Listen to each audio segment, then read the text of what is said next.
Fairy Tail 100 Nen Quest, tentang perjalanan Natsu dan kawan-kawan setahun setelah kekalahan Zeref dan Agnologia, menuju benua utara bernama Giltina dalam misi 100 tahun, misi yang tidak pernah diselesaikan dalam waktu 100 tahun yaitu menyegel 5 dewa naga, ya iyalah satu naga aja udah ketar-ketir, apalagi 5 cuk, sekelompok naga dengan kekuatan besar yang mengancam, serta menyebabkan bencana di seluruh dunia jika dibiarkan tidak terkendali.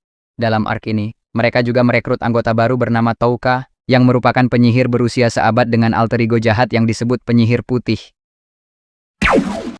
Isekai Suicide Squad, karakter DC, terbang ke Isekai.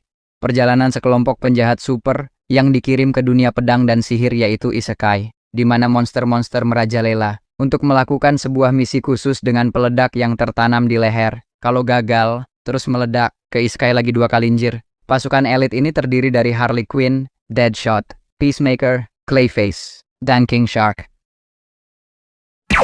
Suitot Tsurugi no Historia, Will Serford, karakter utama yang memiliki mimpi besar untuk menjadi Magia Vander, tapi ditakdirin gak punya bakat sihir sama sekali. Mantra sihir paling dasar aja gak bisa. Bener-bener ampas banget bakat sihirnya. Karena Will punya janji sama Elvaria teman masa kecilnya, dia berlatih lebih keras dengan kekuatan fisiknya. Ketika orang-orang menggunakan tongkat sihir, Will berjuang menggunakan pedang. Berkat kemampuan pedangnya yang OP dia mampu ngalahin monster tingkat atas.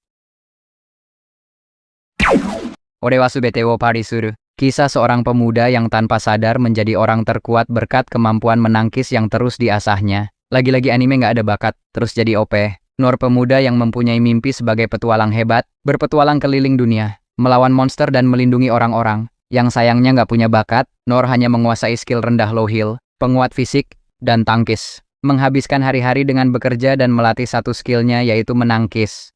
Sampai 10 tahun terus kembali ke ibu kota. Isekai Yururi Kiko Kosodate Shinagara Bukensha Shimasu, atau catatan perjalanan santai di dunia lain aku menjadi petualang sembari mengasuh anak. Kalau nggak salah, pemuda yang mate karena kesalahan dewa. Hade, Takumi Kayano bereinkarnasi di dunia lain dan diberkahi skill tipe angin oleh dewa angin. Takumi bertemu 2 bocah kembar yang tiba-tiba OP kemudian merawatnya. Berpetualang bersama sambil mengajari mereka tentang kehidupan sosial dan mendidik mereka dengan kasih sayang layaknya keluarga. Mob Karahaji Marutansaku Eiyutan, kisah pahlawan eksplorasi yang telah meningkat dari orang biasa. Kaito Takagi adalah siswa SMA biasa, penjelajah level 1, dan punya skill yang biasa, bisa dibilang noob lah. Yang hari-harinya cuman ke dungeon tingkat 1 yang isinya cuman slime. Menariknya tingkat kehokiannya tinggi. Dia nemu monster yang tipe langka yang ngedrop item servan atau semacam item kartu pemanggilan tingkat mistis, ditambah yang dipanggil loli-loli kawaii. Berkat bantuan familiar atau item servannya, Kaito bangkit untuk meningkatkan level dan skillnya serta menjelajah ke dungeon yang lebih dalam.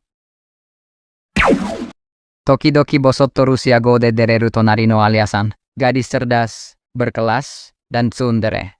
Alisa Mikhailovna Kujo, gadis Jepang blasteran Rusia dan teman sebangkunya Masachika Kuze yang selalu menarik perhatiannya, karena nggak bisa sepenuhnya jujur. Si cewek tsundere ini kerap kali mengungkapkan rasa sayangnya dalam bahasa Rusia. Dia ngira, tuh cowok nggak ngerti artinya. Romansa sekolah kayak gini yang bikin anime ini menarik buat dinikmati.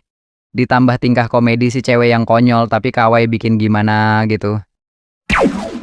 Gimai Seikatsu atau keseharian bersama adik tiriku, Yuta Asamura mendapat saudara tiri yang ketemu gede, setelah ayahnya menikah lagi, Saki Ayase, yang kebetulan adalah gadis cantik satu sekolahnya. Mereka buat janji untuk tidak saling dekat, karena latar belakang kehidupan mereka yang rumit, yang seiring waktu bikin mereka, yang tadinya kayak orang asing jadi teman sharing, ngebuat mereka jadi saling nyaman satu sama lain. Kiichi Harem. Anime ini berlatar belakang tentang kehidupan anak sekolahan, dimulai dari si Jonas Eiji Kitahama yang pengen populer, dan punya banyak cewek. Nih cowok, fantasinya cabul juga ya. Beruntung, Eiji ketemu Rin Nanakura Junior cewek yang baru di klub drama, yang mutusin buat ngebantu keinginannya si Eiji. Berkat bakat aktingnya si Rin yang mampu menciptakan berbagai karakter dengan kepribadian yang berbeda-beda, yang penuh kasih sayang buat si Jonas, sambil menikmati masa sekolahnya bersama di klub drama. Bakal gimana ending mereka selanjutnya?